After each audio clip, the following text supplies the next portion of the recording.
The planet of ZYX-9 was the site of a major military campaign, a key world at the crossroads of a conflict that had raged for decades.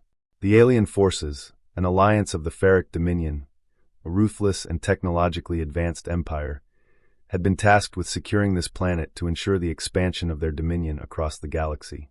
ZYX-9 was rich in resources, and its strategic position made it an ideal staging ground for further conquests. The Ferric had no doubt that this would be a quick and easy victory, but they had underestimated one thing: the human they had captured, brought here for interrogation, and who would soon change the entire course of the battle.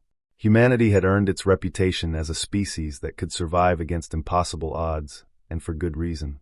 But it wasn't until they encountered a Deathworlder, a human raised in the most hostile, savage environments imaginable, that they realized just how dangerous Earth's children could be when cornered. The Ferric, like most of the galaxy's advanced civilizations, had never truly understood humans. They had seen them as primitive, savage beings from a backwater world who were barely able to defend themselves against the more sophisticated species of the galaxy. They had no idea how wrong they were. The Ferric had captured a human soldier, Sergeant Thomas Hayward, a member of an elite Earth unit that had been lost in a previous engagement. When they first saw him, bound and restrained, they didn't consider him anything more than a typical prisoner of war, a disposable soldier to be interrogated for any strategic intelligence. They were wrong. Sergeant Hayward's capture was a mistake they would soon regret. The alien generals, confident in their overwhelming strength, had not accounted for the sheer tenacity and violence that ran through every fiber of Hayward's being. He was a Deathworlder, bred to endure and fight in some of the harshest conditions imaginable. His planet was filled with creatures that would tear most species apart without a second thought, yet humanity had survived, adapted, and thrived in ways that were nearly impossible for the Ferric to comprehend. When they locked him in a high-security holding cell, they never imagined that Hayward had no intention of staying in that cage. It happened on the second day of the Ferric's siege. The battle for ZYX-9 had escalated, and the alien forces were ready to begin their final assault on the human-held perimeter. They had expected to crush the human resistance with their superior numbers and advanced weaponry. But as they advanced across the battlefield, the unexpected happened. Sergeant Hayward escaped. The alarms blared throughout the Ferric base as Hayward broke free from his restraints, using his sheer strength and ingenuity to tear through the fortified walls of his prison. The security teams that responded were met with nothing but chaos as Hayward, fueled by his primal instincts and honed combat skills, tore through the base with a ruthless, almost predatory precision. His movements were fluid, instinctive. He was a weapon unto himself, and nothing in the Ferric's arsenal could stop him. When Hayward made his way to the heart of the battlefield, the alien soldiers were already positioned to crush the remaining human defenders. They had no idea he was out there, no idea that a single human, a mere soldier, was about to throw their plans into disarray. It was then that the first reports came in from the forward outposts. A lone human, seemingly unarmed, had engaged the entire forward detachment. By the time the Ferric's commanders received the news, Hayward had already begun his assault. He didn't care for tactics or strategy. He didn't care about the odds. What he cared about was survival, and he would do whatever it took to fight for his life and the lives of his comrades. He was spotted first by a group of Ferric shock troops, heavily armored and armed with plasma rifles. They aimed their weapons, ready to fire. But before they could even pull the trigger, Hayward was on them, his training, instincts, and the raw fury of his human spirit carrying him forward. He took down the first soldier with a swift, brutal strike to the throat, using his own rifle as a makeshift weapon.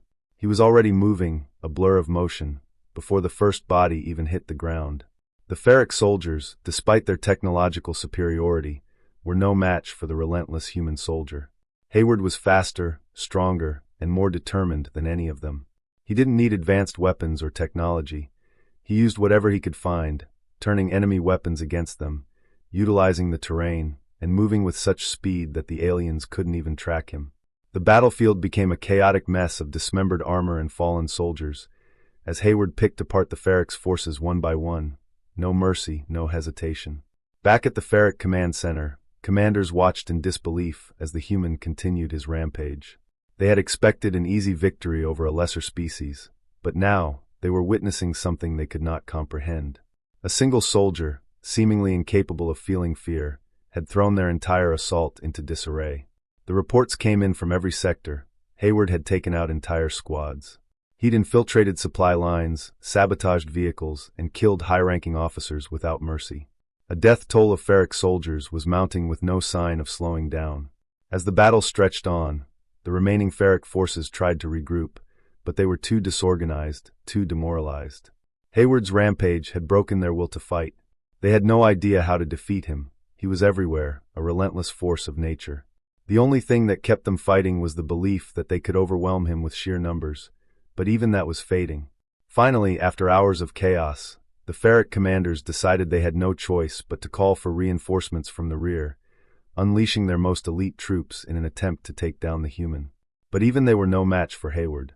When they arrived, they found themselves in the middle of a deadly game of cat and mouse, the human soldier picking them off one by one, striking with surgical precision, using every advantage to stay one step ahead. In the end, it wasn't the Ferric's technology that lost them the battle. It was their underestimation of the human spirit. Sergeant Hayward had done what no one thought possible. He had single-handedly crippled an entire army.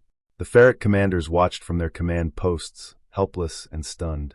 The Deathworlder had not only survived, he had thrived in their war zone. The soldiers who witnessed the carnage could only stare in silent horror as Hayward, exhausted but still alive, stood atop a pile of alien corpses, victorious. From that day forward, the Ferric Dominion would never look at humanity the same way again. The Deathworlders were not just survivors. They were a force of nature, a storm that could not be stopped. And the legend of Sergeant Hayward's one-man battle would become a tale passed down across the galaxy, a reminder of the indomitable spirit of humanity.